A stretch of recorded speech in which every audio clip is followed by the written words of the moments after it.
growl, obviously.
That'd take a while.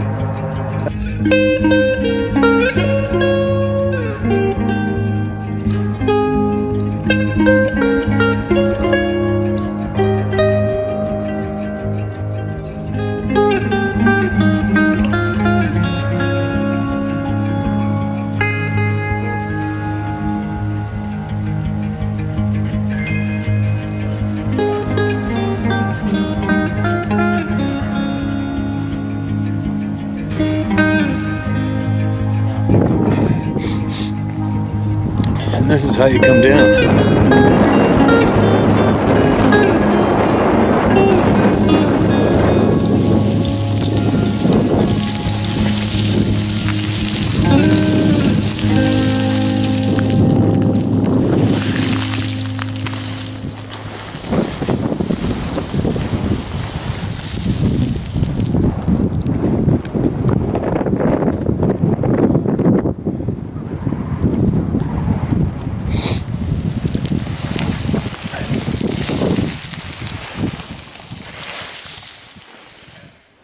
Finally sitting down. This is my personal time of the day where it's all mine. We're gonna sit down, listen to somebody talk, although they're using my mouth. Right? Got all my turkeys done, processed, cleaned up, packaged, frozen. I stuck a half a turkey in the oven for tonight. Nobody's home, got the house to myself except for all the animals, so that's no big deal. Little devil dog puppies out on the porch, sticking close to home, chewing on absolutely everything. And I can't have her in here right now or else she would drive me bonkers trying to do this. Anyway, not much to rant about right now except the usual shit that's going on the planet and stuff getting pointed out to me non-stop. And believe me, if you're pointing it out to me, I'm probably already on it. But I haven't been listening to my sources lately since I've been back because it can... That doesn't engulf me in a way, but it keeps me tunnel visioned on all the wrongs going on. And at times it seems to me that, you know, we're getting it pointed out. It's pointed out to us. It's in our faces nonstop. The crimes being committed globally, especially from our current leaders. And I've seen enough. I've heard enough. Okay, I get it. I see what they're doing. I see what everybody's doing. I see what everything's been done. When is the majority of the people in the outlets going to start preaching the remedy? Right? Let's fix it. It's time to fix. Pointing out it's getting old, but it's time to fix everything, right? So, hopefully, everybody starts to hammer their brains together and figure out how to fix all of these issues that are going on that are stopping us from having honest knowledge.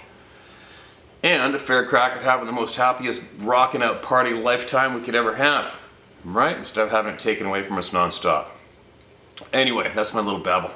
Now listen to this, we got some voices to be heard. This is titled A Heart of Stone.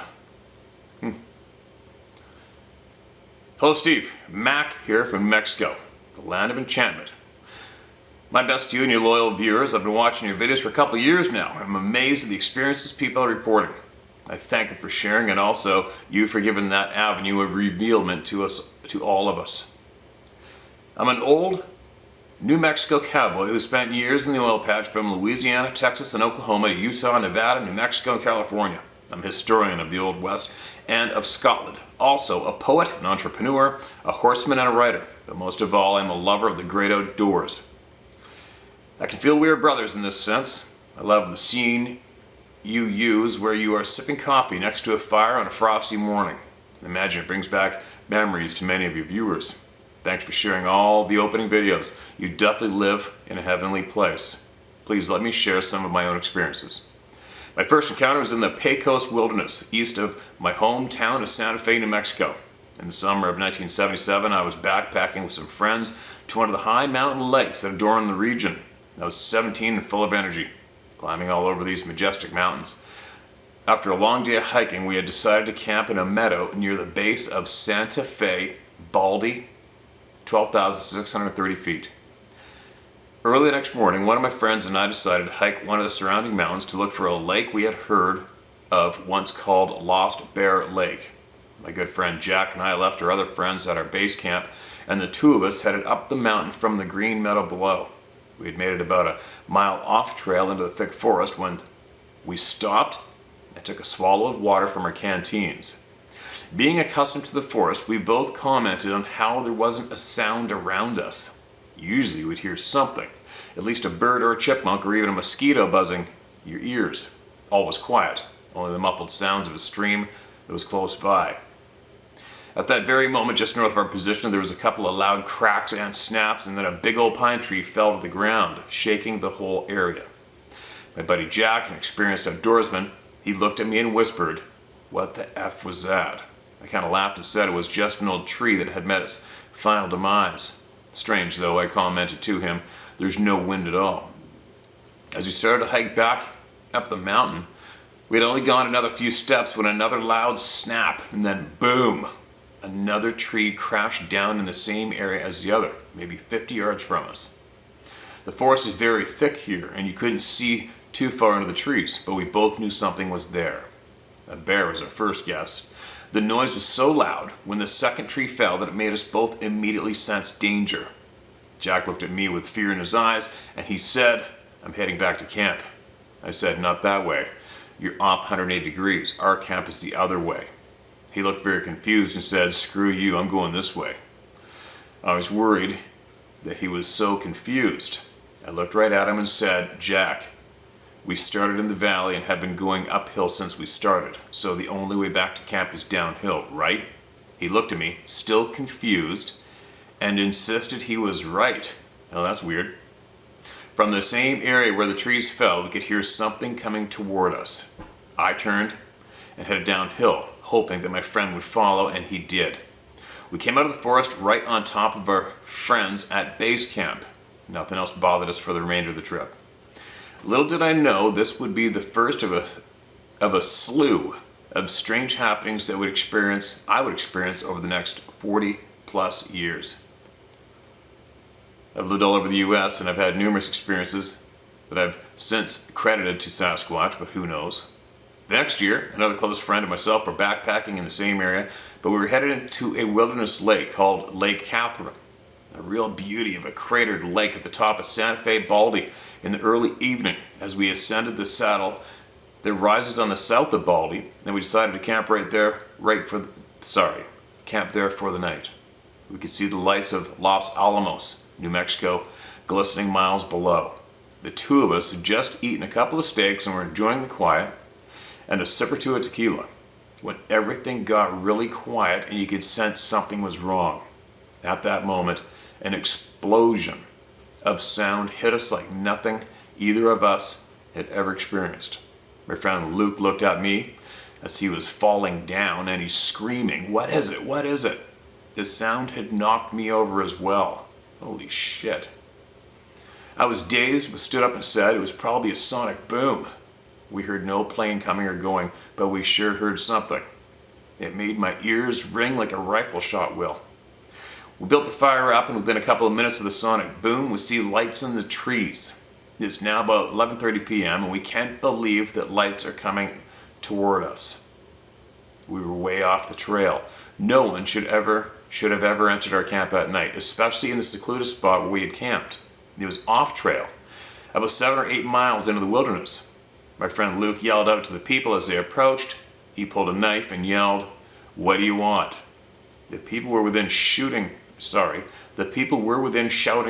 range now, and they replied, "Don't shoot. We're night hiking." Sure enough, here comes a group of 8 people with flashlights, and they're coming right out of the woods from a point where there are no trails. They apologized for intruding into our camp, but they explained they were members of a hiking club that hikes it by night. My friend laughed and said he wouldn't have shot because he only had a knife, and it was a switchblade. But it had a comb, not a knife blade that would flip out. We all laughed, and the night hikers asked if we had heard the huge boom minutes earlier. Of course we did. Wasn't that strange? They were really scared by that loud boom and spotted our fire, so they headed towards us. My third encounter was while camping below Lake Catherine, where a small pond forms in a rocky crag just below the lake. I had taken 3 of my nephews camping and fishing there. And about 3 a.m. I hear the boys start screaming that something was in camp. Being the old man of the group, I was 25, I made the venture out of my tent into the blackest of nights. Clicked on my flashlight just in time to see a turkey flying into my face. No way. Startled, I ducked and almost shit myself. I was amazed as I saw about a dozen turkeys in our camp, and they wouldn't leave. They just made a racket and stayed right there for the next 15 minutes or so. Tell me, Steve, is it weird for turkeys to be down at night? I thought they always roosted in a tree at night. There's another strange occurrence. That's freaking strange as hell. It was another strange occurrence. Maybe a mountain lion or a bear disturbed them? Who knows what? Dude, who knows? That's absolutely right up to lunch crazy. We know wild turkeys. While camping at this exact site about 2 years later, me and a group of mountain free climber friends headed out of camp to do some cliff climbing together on the ridges above Lake Catherine. One of the guys had brought some pot to smoke later that evening, and just before we walked out of camp, he said, "Look here guys, I bought 6 joints for later, and I'm going to leave them in the side pocket of my backpack." We all watched him put them away and cover the pack with a tarp. At that moment, we all headed out of camp together. Remember, this is way back in the high wilderness. No one was around, and it was very early in the morning. When we got back to camp, everyone was tired from the day of climbing, and one friend said, "Hey buddy, how about breaking out some of that weed you bought?" He obliged and went to his pack, which was still in the same place and covered with a small tarp he had seen him place there. He pulls out the pack and zips it, and he shows us that there is only 1 joint left from the 6 we saw him put there earlier in the day. All of us had left together that morning, so we knew none of us had taken it. There were no campers at the lake or anywhere in the area. How could it be?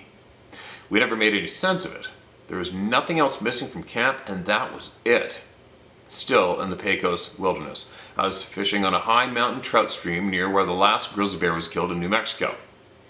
I smelled something rotting, but it wasn't a Sasquatch. It was 8 or 9 elk carcasses.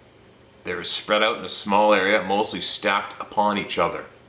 And they were pretty much decomposed, but their hides and skeletons seemed intact. I would guess they had been there for 2 to 3 months. Strange that nothing had fed on them. At least it appeared that way. I reported to a ranger, but he just said it was likely they froze or had died of a shared disease. Really? And then they fell over and stacked themselves one on top of each other. That was the end of that encounter. It was years before my first experience. In 2004, or around that time, I had moved to a small town called Incline Village, which is on the north side of Lake Tahoe, on the Nevada side, just a couple miles from California. I fished all over the High Sierra and had 2 experiences here, both at lakes in California. The first was at a lake called Jackson Meadows. This lake can have great trout fishing. One summer evening, my brother and I were fishing from the shore, and we decided to stay and try for a big brown. Nothing but rainbows that evening, but plenty for a fish fry. By that time, we had packed up and it was getting really dark. We slowly hiked up the hill to the road where we had parked. We got into the truck and realized that we had left our fish on a stringer down below the shoreline. I volunteered to go down and grab the fish while my brother sat in the truck about 80 yards above. The lake was down and the shoreline was covered with jagged rocks, so it was really tough walking with just a tiny flashlight. I finally found the fish, and as I was turning to go back up the hill, my flashlight died. I'd gone about 3 steps back to the truck when I heard a tremendous growling roar. And I mean, this was super loud, and you could feel the vibrations instantly. It sounded as if whatever was making the sound was between me and the truck. I couldn't see it.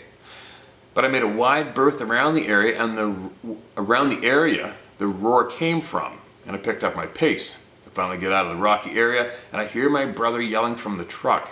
He said, "Something is by the truck." Almost to the road, I yelled for him to drive further down the road and pick me up, and he did. And man, was I glad to get inside. "Let's get the hell out of here," I yelled. The roar we heard was so loud, it was really intimidating. My nickname is Big Mac, and I'm a big old man. Nothing really scares me, but this did. I was amazed at the volume and the deep guttural sound. The next encounter was at Stampede Reservoir, not too far from the previous lake. These areas are close to where the Donner Party got stuck so many years ago. I can testify to the remarkable snows in this part of California. One year at my house in Incline Village, I had roughly 60 feet of snow for the season. What? Anyway, I had gone out fishing alone this particular day and was fishing a small cove that was formed on the right side of the dam. It's a sweet little spot to fish from, and a friend told me to get ready because the pigs like to jump there, referring to the Mackinaw that hang close to the dam. I was tossing a spinner and stopped for a moment just to take in the scenery, and at that moment I hear the sound of something huge landing in the water. The lake was very calm that day, and you could see a way into it. The funny thing was that you couldn't see any ripples on the water from the trout feeding. Again, I hear a huge splash. I turn quickly, no ripples. The water is like glass, no chop at all.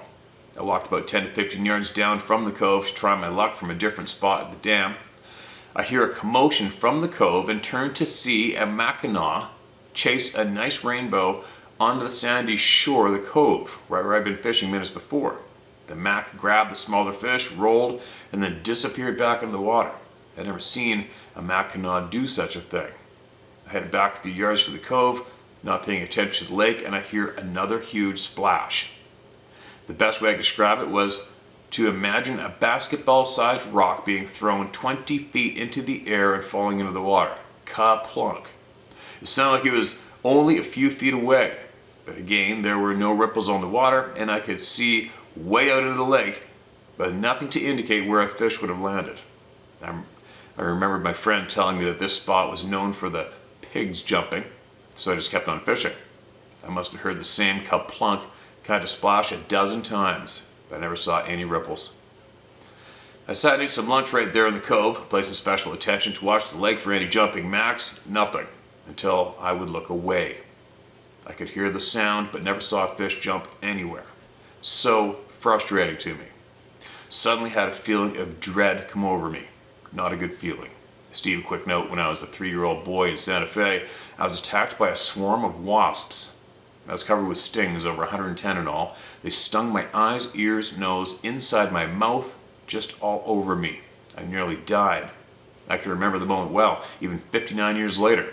I've experienced a lifetime of panic attacks because of that moment. Man, no shit, that sucks. I don't take drugs to control them. The feelings just come over me suddenly, just like a feeling of dread I was having at the lake, but somehow very different. Over the years, I've learned to control those attacks with my mind only. I look at them as more of a nuisance now, and I was really happy when I taught myself to control them. Back to the lake. There's a large hill just to the right of the cove where I was fishing, the top covered with pines. I glanced up and thought I saw something big move from behind one tree to another. My mind said bear, but my eyes said it was too big. Again, a feeling of dread came over me. It was nauseating, and I began sweating. As much fun as it was fishing there, I thought maybe it was time to scram. I walked about a quarter mile back to my truck and was feeling really bad. I got in the truck and started driving home, and the further I got from the lake, the better I felt. This day was one of the weirdest of my life. Panic attacks begin with a fight or flight response. This experience is best described as leave or die. That's crazy, man. So now I'm fast forwarding back to New Mexico. My folks have become elderly and needed help, so I moved back from Nevada and spent the next 14 years taking care of them until their passing. They lived in the foothills of the Sandia Mountains. They bordered the city of Albuquerque on its eastern side. I stayed there with them as my dad was sick with cancer and my mom was getting feeble. Steve, I did hear you say your grandfather was a bomber pilot. So was my dad. He was a B-24 pilot. My folks had a big home, and being so close to the mountains, they were frequented with wildlife. Coyotes, bobcats, mountain lions, deer, and the occasional bear. I worked nights on line, so I was up very late most nights. I had a small office and an adjoining bedroom that was on the back corner of the huge old frame they had. On the back corner of this huge old home they had. Where did I find the word frame? Several times while I was sitting late at my computer working, I had what sounded like a handful of gravel being tossed at the window directly in front of my desk. There were blinds on the window so I couldn't see anything, but the loud noise made me jump right out of my skin. I couldn't believe it didn't break the window. The next day I went outside the walkway in front of that window and there was no signs of gravel anywhere. Like I said, this happened several times. Now it gets stranger. My bed was situated in the back corner of the very back of the house. After the third time I had the gravel hit the window, I again went outside to investigate. There on the stucco directly outside from the wall where my bed sits, there was a huge white handprint. It seemed almost chalky white, but it was an amazing handprint. I would guess 12 to 14 inches from the bottom of the palm to the tip of the fingers. My brother came over and checked it out, but he couldn't imagine what could have made it. It made me nervous knowing that the handprint was a few inches away from where I had laid my head to sleep.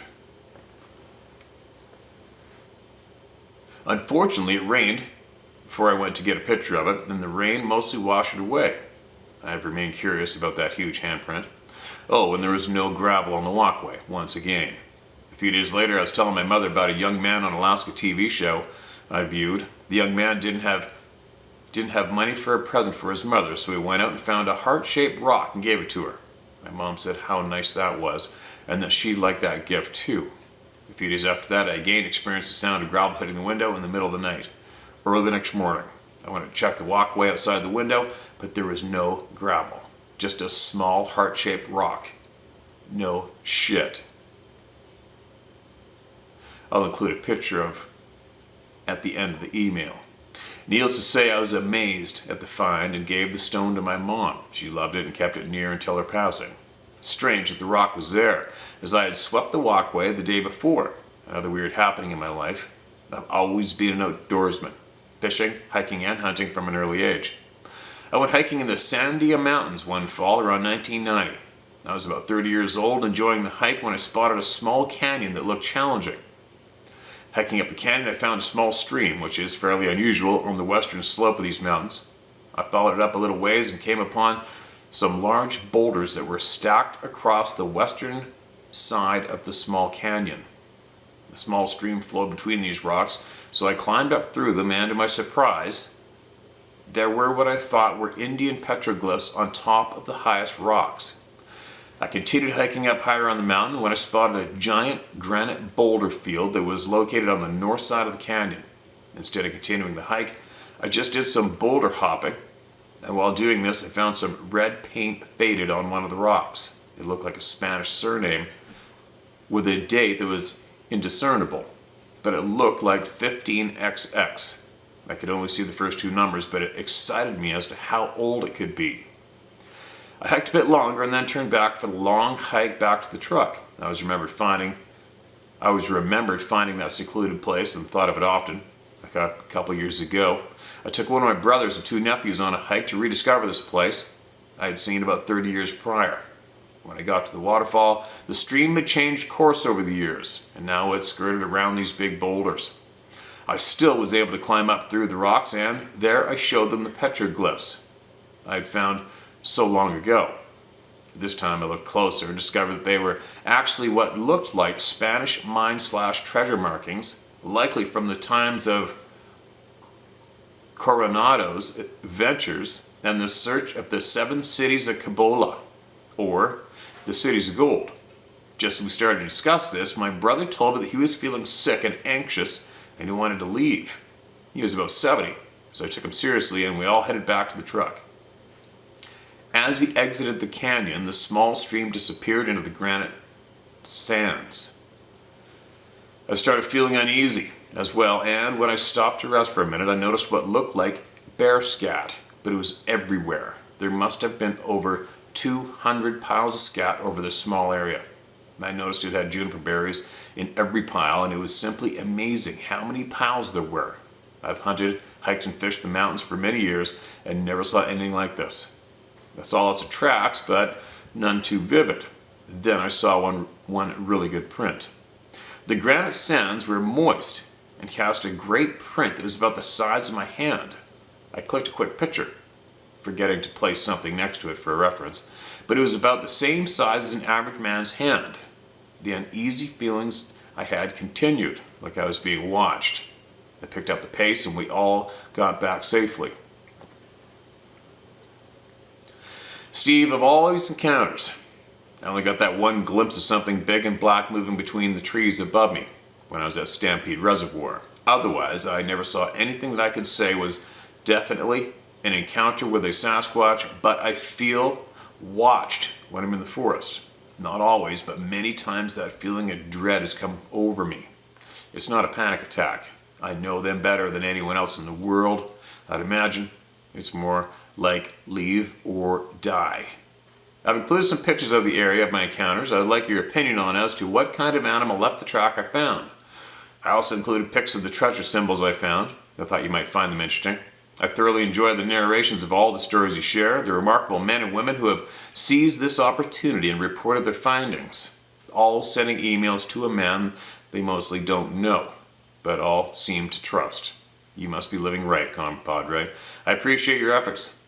While writing this recollection of my experiences, I've been listening to your show on the TV behind me, and to my amazement, you're reading a story about a sighting in the same place in the Pecos wilderness where I just described my encounters. No shit. Somehow it's reassuring to know someone else had an encounter in this exact place. Let me conclude with a quick story. A few years ago, I wrote a book of my ancestry and tracked it back to the year 200 AD. And that's a bunch of research. You might appreciate that I'm related to excuse me. You might appreciate that I'm related to Captain Jack McQuestion. During my research, I read about a great-grandfather of mine that sounded like quite a man. I read that one Sunday after church, he was walking near the town square when he spied a man sleeping on a park bench. He approached the man and woke him. The man asked him what he wanted, and my great-grandfather said, "Here's that $5 I owe you." The man replied back, "I don't know you, and you don't owe me anything." My grandfather said, "Oh, but I do owe you $5. I promised myself that if I ever saw a man as ugly as myself, I'd give him $5. The man took the money, and I read that they were the best of friends for the rest of his life. So Steve, if you send me an address, I'll get you the $5 I owe you. I hope that we're able to meet one day. Steve, if you'd be so kind as to send me a more personal email, I'd love to share some more stories. If not, I understand completely. May the good Lord bless you and your family. Tight lines, Mac. Okay, well, Mac, due to how many years ago he felt he owed that man $5, with inflation and everything, you might have to send me $500. All right, here's some photos. This is the area where I found the elk carcasses. All right, I would have loved to see the carcasses myself. Here's the heart stone. That's incredible. That's an incredible story. What a crazy story. That thing is almost perfect too, isn't it? Jackson Meadows, where I heard the loud growl. No shortage of timber there. And water. Lake Catherine from the top of Santa Fe, Baldy. That lake looks familiar. I think somebody else has sent in a picture of this lake. Old Spanish markings in the Sandia Mountains. That's pretty cool. That's actually really cool. Crazy, isn't it? And the mystery behind it. Who did it? What compelled them to do it that day, and how'd they get there? Who were they? The Sandia Mountains on the eastern side of Albuquerque. Wow. Santa Fe Baldy. That looks like a pile of adventure to be seen around there. The top of Santa Fe Baldy looking west to where the trees were knocked over. The meadow I spoke of is in the valley below this. I wonder if you guys ever went to see if the trees were actually knocked over, if there was any trees laying down. I'd be curious to know that one. Stampede Reservoir looking towards the cove, and the hill where I saw something move between the trees. The unknown kind of track I found in the Sandia Mountains. Notice the left toe seems injured or deformed. That's an odd print for me, man. I mean, right now, my first glance is telling me that that is two deer prints. That looks to me like a perfect deer print on the left, possibly overlapping on another one. That's what I see at first glance myself, okay, man? But I wasn't there. And like you said, there's nothing there to compare to. I wasn't there. It's one single photograph, but that's what I'm seeing right off the bat. So that if you take the two, I'm looking at the pictures on the left side of the picture to me, facing me, that looks like a perfect deer or elk print on top of another one. Or it's a three-toed print of something. But that's what my initial reaction is. Deer print on the left. The left 2/3 is a deer print or an elk print. But I don't know, man, I wasn't there. But that's my, that's what I get when I look at that picture. But anyways, I appreciate you, man. I appreciate you setting all that in. That was a lot of your valuable time that you just donated to the people through me. And believe me, every ounce of time that every single human being has is priceless. It's priceless. I don't think too many people realize that until it's too late, right? But anyways, I want to hear more. I want to hear more. You got more, man. You share it. Please, please share it with everybody. Especially if it's going to help someone. That was pretty interesting. All right, here's another one. I'm diving right in. Diving right in. It sounded like a huge kangaroo. Australian encounter.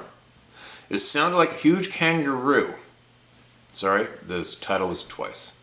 Hi Steve, been watching your channel for a few months now. My name is Susan, and I live in South Australia, pretty much on the other side of the planet. I really had no way to understand or process an experience that I had in 2003, which was very scary and almost supernatural. I'd actually blocked it out for a long time and don't talk about it, as it brings up a whole lot of fear and anxiety. I've been watching a lot of log cabins and wilderness videos on YouTube, and then your channel popped up. Meant to see and hear these experiences from you, that is for sure. I was traveling solo on a holiday in Byron Bay, a place in the upper New South Wales in hinterland, green, lush, rolling hills and thick rainforest. You guys probably have heard of the devastating floods all over the east coast of Australia.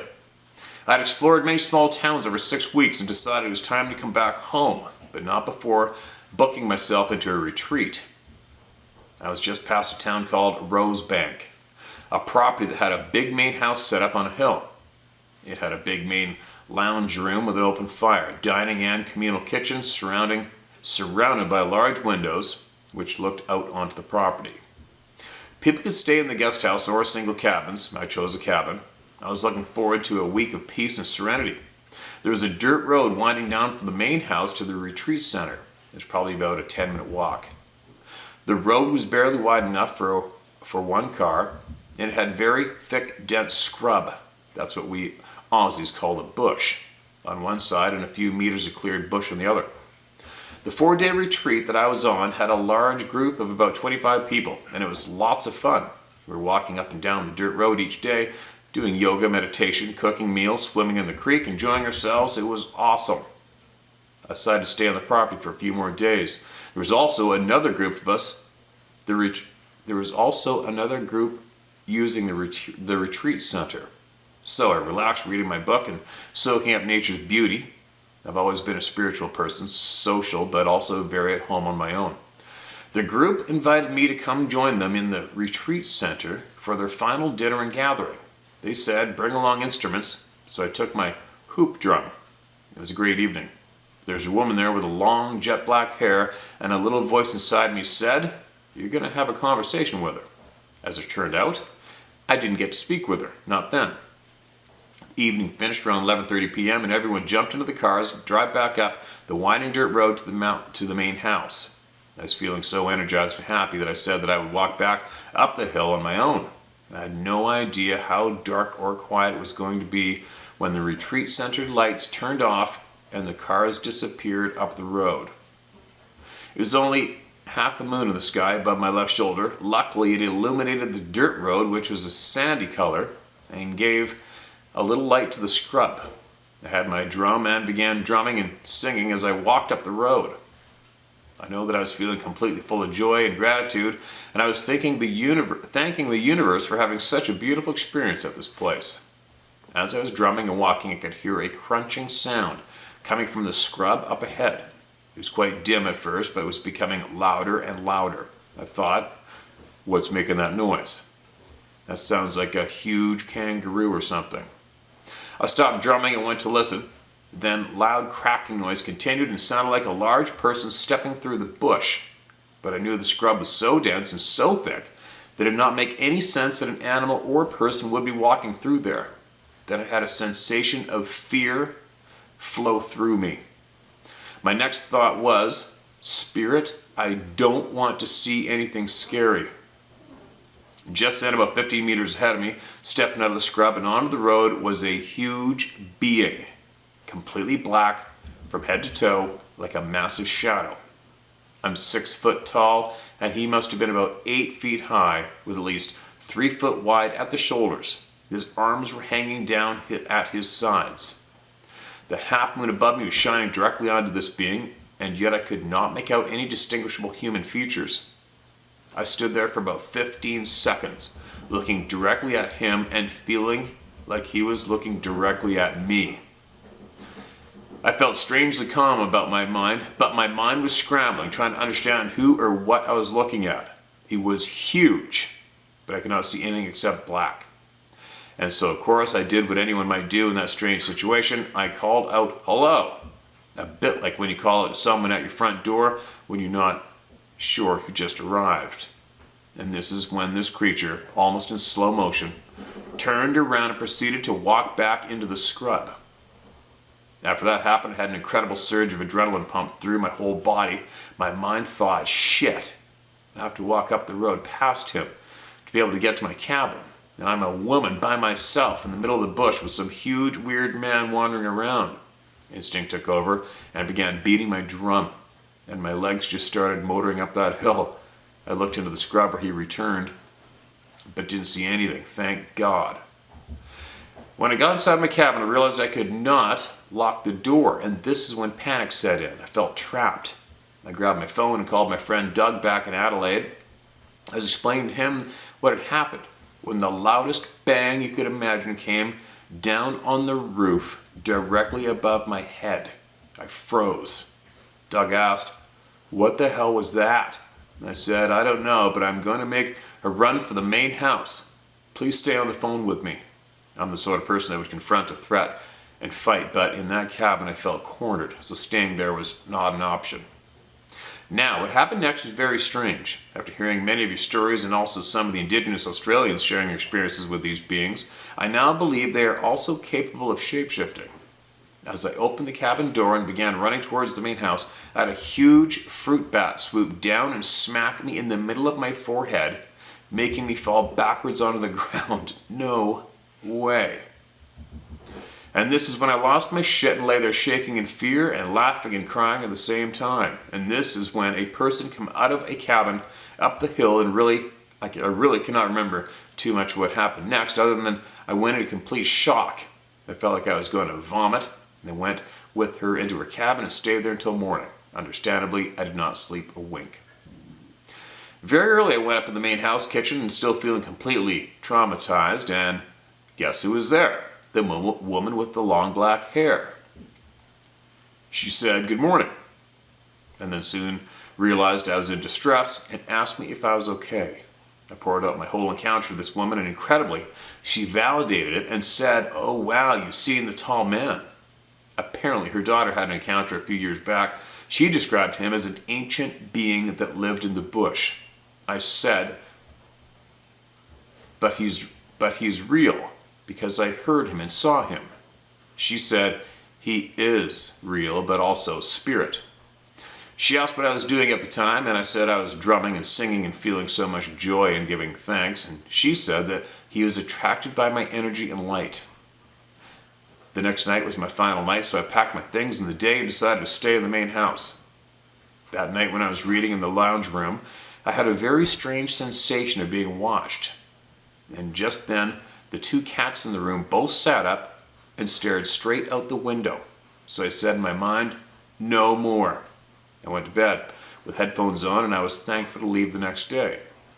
I tried to share my experience with my family, and they could see that something traumatic and very real had happened to me, but they couldn't really understand. In fact, I still thought it was a tall man for a long time.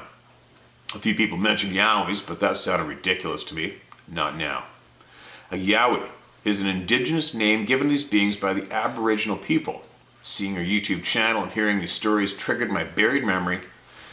But after hearing more from your community and that you mentioned Australia, I decided to do some investigating. Incredibly, we have the Australian Yowie Research website, and there's been hundreds of sightings, even here in Australia. There seem to be two main types here, a very large black yowie and a smaller 4 to 5 foot reddish brown type.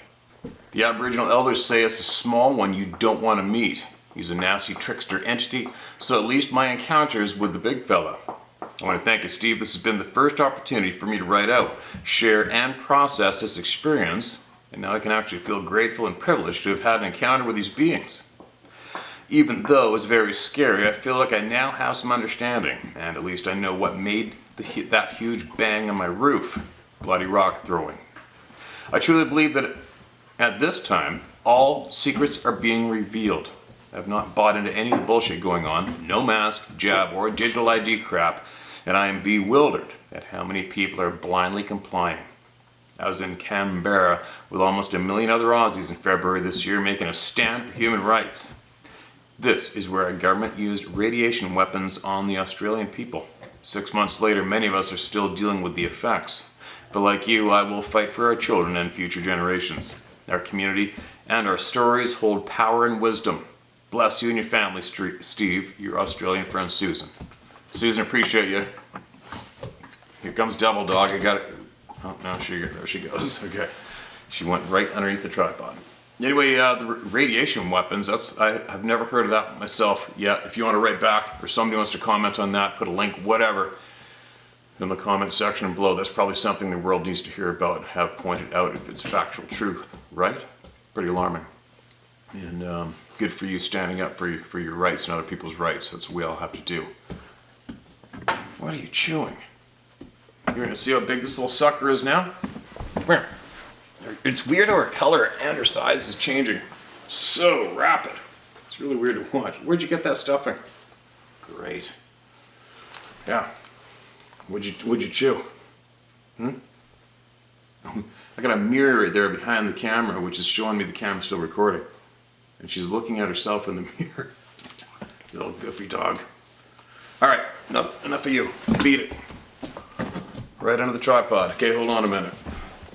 Anyways, yeah, I also, I'm aware of the thermal video footage those avid guys in Australia pulled off when they caught those beings. 2 of them, I believe. I think I had 2 of them on camera. Good for them. I mean, that was a goal they set up for themselves, and they pulled it off. It's usually a pretty difficult one to pull it off, but they did it. It's pretty cool. But anyway, moving along. The good thing is this is going to help, right? It'd be interesting if you write back, seeing as how this is definitely your first time sharing this way. It would be interesting. I'd like to hear from you again after you hear your story read online to literally tens of thousands of people.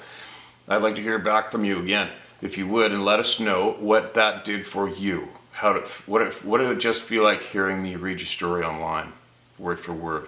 And possibly what you reply with will help other people knee-jerk into getting down to business and getting their experience shared off their chest, whatever, in a safe place. I think that'd be really cool. But anyway, I gotta get rolling. I got other things to do. Had a late night last night, made some new friends here in town, and went to a bit of a man cave gathering and had a bunch of beers and stayed up late. That was kind of fun. Not too much, but enough to make me kind of go, "Urgh." So I'm gonna get rolling, get moving, and tomorrow's gonna be a bright new day. And I think Sarah's almost getting ready to make some of these new hats and other things available to you guys. I asked her if she can get me a Club of No Return coffee mug made for me, for my mornings. And she's down with that. I think she's going to look into possibly getting a cool one made and then making that available for everybody else so we can fill up our members of the Club of No Return coffee mugs and sit down in the morning with each other and listen to our information being shared and slug back a couple mugs of that stuff and then get on with the day. But anyway, I'm going to get moving. Got things to do, and I'm going to come back and really put in a big effort to get a lot of these emails chipped away at and a lot of these voices heard and a lot of information shared. Anyway, I got lots to share, but just not right now. I'll be back shortly.